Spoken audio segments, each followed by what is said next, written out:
So, what are these gifts that I'll get? What's the power of the king?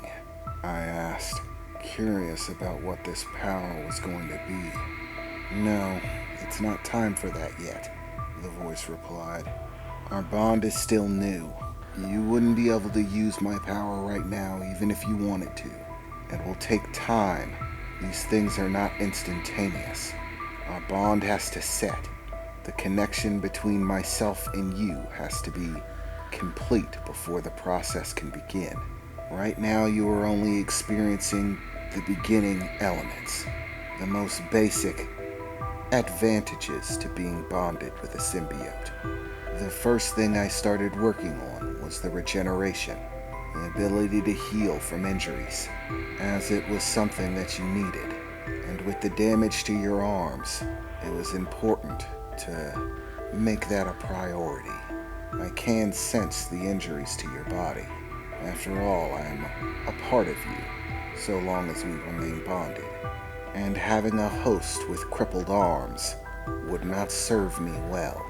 So, before they healed that way and became permanently damaged, I had to begin the process of speeding up regeneration, reconnecting muscle fibers, nerve endings. It is a very tedious process that requires a large sum of energy. That's why you've been so hungry, why I've been so hungry. The things I do are not magic. They require a great deal of energy from me in order to accomplish. And energy from me comes from you. Being host to a symbiote means an increase in the amount of nutrients that you will need. Basically, you will have to eat more in order to sustain us.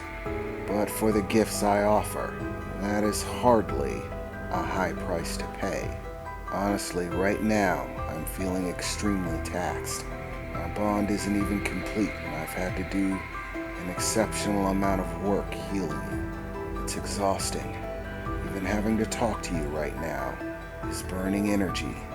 But talking to you and having you understand is necessary. So despite how taxing it is, I'm doing it anyways.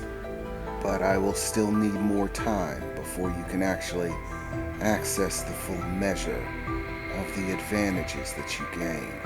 But for now, I need to rest. So, if you are going to accept me, if you are going to allow me and my hatchling to stay, I need to know before I can rest. I took some time thinking about it. She was being straightforward with me, and she even told me that she'd leave if I asked her to. Even though she'd die if I did, she's still willing to accept that possibility in order to make this a willing partnership.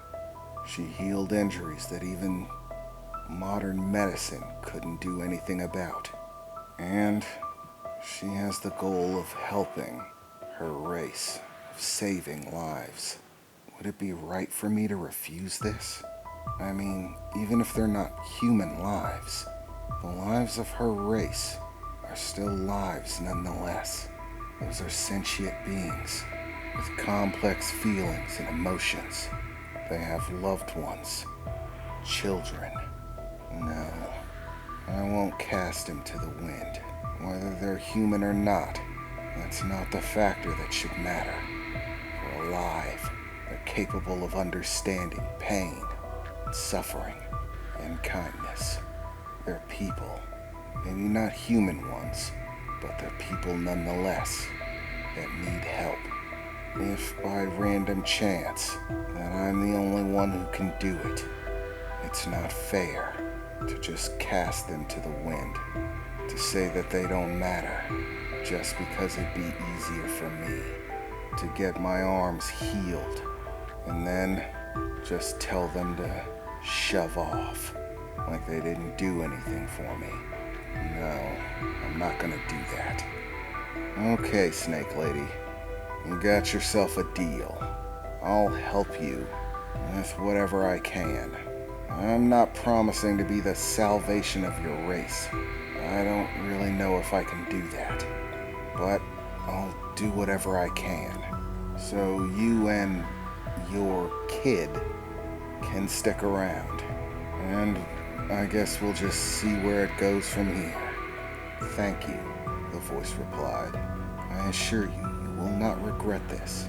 And the gratefulness that both myself and my race have for it is immeasurable. But for the moment, I'm going to take some rest. If you can, please eat some more food. It would greatly help.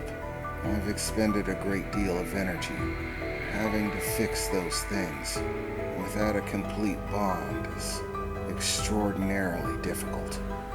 If at all possible, try some more chicken. I do like chicken. As she said it, the question entered my mind of how exactly she's eating the chicken. I mean, I'm the one eating the chicken. How does she taste it? For a moment I thought about asking, and then I remembered that she said she's gotta go to sleep, I guess. I figured it's something that I can ask her about later, when she's not exhausted from performing a miracle of healing. Okay, Snake Lady, get yourself some shut-eye, if that's what you can call it. I mean, I don't even really know if it's sleep or not, or if it's something else. Oh, and by the way, the voice replied, my name isn't Snake Lady. My name is Nylea. If you could, try to remember it. And for the moment, I hope you have a fair night's rest. I will speak to you again once I'm feeling more up to it. So, good night, she said. And just like that, the voice faded away, and I was left in silence, sitting in the hospital room. Man, my dad was not kidding when he said that I really stepped into it this time.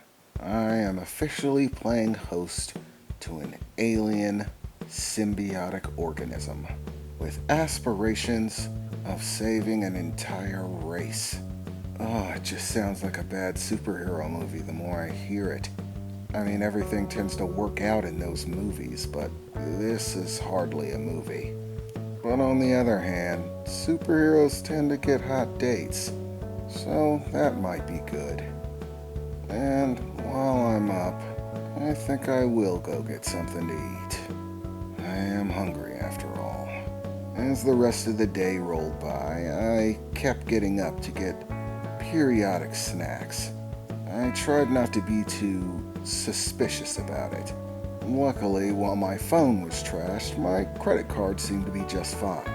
So, getting enough food wasn't a problem. I did have a fair amount of money saved up. I was planning on buying some nice things, like a car. I so wanted a car. I really hope I don't have to keep burning through food like this.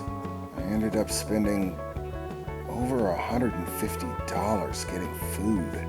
I just kept packing it away. The more I ate, the hungrier I was. But finally, it seemed like I had gotten enough to eat, and my stomach stopped growling at me for the time being. And all it took was 4 orders of deep-fried chicken, 2 subs, footlongs, 5 bowls of pudding, 3 Caesar salads, 10 cans of soda, and 8 large bags of chips. How I had room for any of it is beyond me. If it keeps up like this, I'm gonna need a second job. But eventually I found my way to bed, listening to yet another news report about the hero of New Star City. They were still talking about it. I ended up talking to the clerk who worked the front desk of the hospital. Apparently, I had a massive amount of calls from news reporters and people interested in getting an interview. I don't know, maybe I should do one. Maybe they'll pay me for it. That could put a dent in this food thing. I just gotta make sure not to tell them that I'm hosting an alien organism. Yeah, getting dragged back to Area 51 doesn't sound like a good idea. So I think I'd better keep that little detail to myself. But hopefully, things will work out.